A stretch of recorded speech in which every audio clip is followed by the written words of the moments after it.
ఒక్కసారి కొమ్మూరి గోల్డ్ కి కాల్ చేయండి. తాకట్లో ఉన్న మీ బంగారాన్ని విడిపించి మార్కెట్ ప్రైస్ కి వాళ్ళు కొనుక్కుని మిగతా డబ్బులు మీకు ఇచ్చేస్తారు. హలో అండి, అందరికీ నమస్కారం. కోరికలు గుర్రాలెక్కితే ఎలా ఉంటుంది? ఇప్పుడు కరెక్ట్గా విజయ్ పరిస్థితి అలాగే ఉంది. సీఎం పదవి అందినట్టే అంతుంది, అడుగు దూరంలో ఆగిపోతుంది. ఇప్పటికి 2 సార్లు ప్రమాణ స్వీకారం వాయిదా పడింది. అంటే గవర్నర్ గారేమో సంపూర్ణ మెజార్టీ ఉంటే తప్ప, మీరు 118 సభ్యుల మద్దతు చూపిస్తే తప్ప నేను ముఖ్యమంత్రిగా మీతో ప్రమాణ స్వీకారం చేపించను అని చెప్తున్నారు. 118 సభ్యుల సంఖ్య వచ్చినట్టే వస్తుంది, మళ్ళీ రాకుండా ఆగిపోతుంది. ఇప్పుడు కేవలం 1 లేదా 2 ఎమ్మెల్యేల మద్దతు కేవలం అవసరం. ఆ 1 లేదా 2 ఎమ్మెల్యేల మద్దతు కోసం తీవ్రమైన ప్రయత్నం చేస్తున్నారు. వీసీకే పార్టీ మద్దతు ఇచ్చినట్టే ఇచ్చి వెనక్కి వెళ్ళింది. ఎందుకంటే వాళ్ళ డిమాండ్ చాలా ఉన్నాయి. కండిషన్స్ అప్లై అంటున్నారు. ఏందా కండిషన్స్ అని చూస్తే, ఆ వీసీకే పార్టీ అధినేతకి డిప్యూటీ సీఎం పదవి ఇవ్వాలట. ఆయన ఆల్రెడీ ఒక ఎంపీగా ఉన్నారు. ఆయన ఆ ఎంపీకి రాజీనామా చేసి ఎమ్మెల్యేగా పోటీ చేస్తారట. ఎక్కడి నుంచి పోటీ చేస్తారట? ఇప్పుడు తిరుచి ఈస్ట్ ఉంది కదా, విజయ్ రాజీనామా చేయబోయే స్థానం 2 చోట్ల నుంచి గెలిచారు కదా విజయ్. ఒక స్థానానికి రాజీనామా చేయబోతున్నారు కదా. విజయ్ రాజీనామా చేయబోయే స్థానం నుంచి వీసీకే పార్టీ అధినేత పోటీ చేస్తారట. కూటమి తరపున వీసీకే పార్టీకి అది ఆ సీటు ఒప్పచెప్పాలట. డిప్యూటీ సీఎం చేయాలట. ఇంకేమన్నా ఉంది అసలు? రెండోది, మళ్ళీ ఈయన ఎంపీకి రాజీనామా చేస్తారు కదా, ఆ ఎంపీ సీటు వాళ్ళ పార్టీకే వదిలేయాలట. ఆ ఎంపీ సీటు వాళ్ళ పార్టీకి వీసీకే పార్టీకే వదిలేయాలట. ఎమ్మెల్యేగా గెలిపించాలట. Deputy CM ఇవ్వాలట. ఇది కాక ఆల్రెడీ ఉన్నటువంటి 2 ఎమ్మెల్యేలు 1 మంత్రి చేయాలట. మొత్తంగా 2 మంత్రి పదవులు. 3 ఎమ్మెల్యేలకి 2 మంత్రి పదవులు. ఆ 2 మంత్రి పదవులు కూడా 1 మంత్రి పదవి ఏకంగా డిప్యూటీ సీఎం. మరి కోరికలు ఇక్కడితో అయ్యా కాదు, రాజ్యసభ సీటు కూడా కావాలట. పోనీ ఇదంతా ఎందుకు అసలు? డైరెక్ట్గా విజయ్ గారు మీరు పక్కన కూర్చోండి, మేము పరిపాలించుకుంటాం, మీరు మా మద్దతు ఇవ్వండి, సీఎం సీటులో నేను కూర్చుంటానని అడగలే. సంతోషం.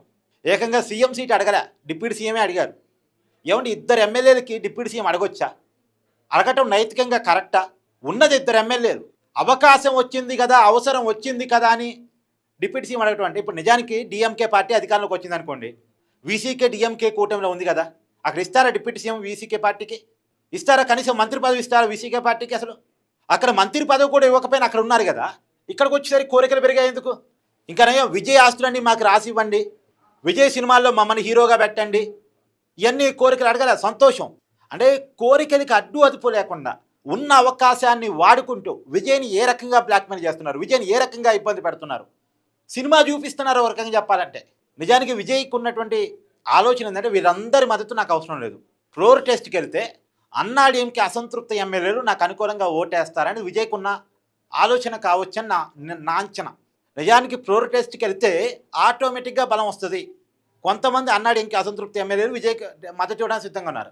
కానీ వాళ్ళు పార్టీగా కాకపోవటం వల్ల మద్దతు లేఖలు ఇవ్వడానికి ఉండదు. కొంతమంది ఎమ్మెల్యేలు ఖచ్చితంగా ఫ్లోర్ టెస్ట్లో విజయ్కి ఓటేస్తారు. వాళ్ళ మద్దతు కావాలంటే ఫ్లోర్ టెస్ట్ దాకా వెళ్ళాలి. కానీ ఫ్లోర్ టెస్ట్ దాకా గవర్నర్ గారు పోనిచ్చి తట్టలేరు.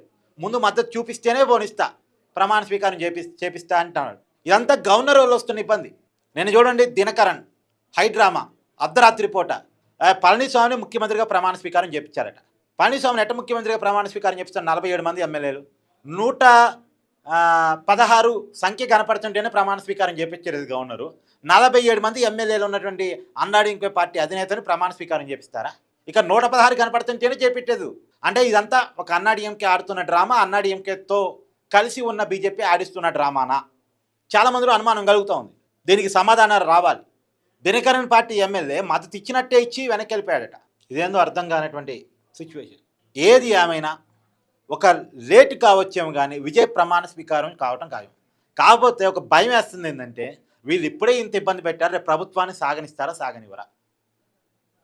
ఆల్రెడీ కొంతమంది జ్యోతిష్యులు స్టార్ట్ చేశారు. ఉన్న పరిస్థితులు అంచనా వేస్తూ వేణుస్వామి 6 నెలల్లో ఈ ప్రభుత్వం పడిపోయిందని స్టార్ట్ చేశాడు. ఏది ఏమైనా 2 బ్యాడ్ సిచ్యువేషన్ అయితే నడుస్తుంది. మీ అభిప్రాయాన్ని కామెంట్ చేయండి. Thank you.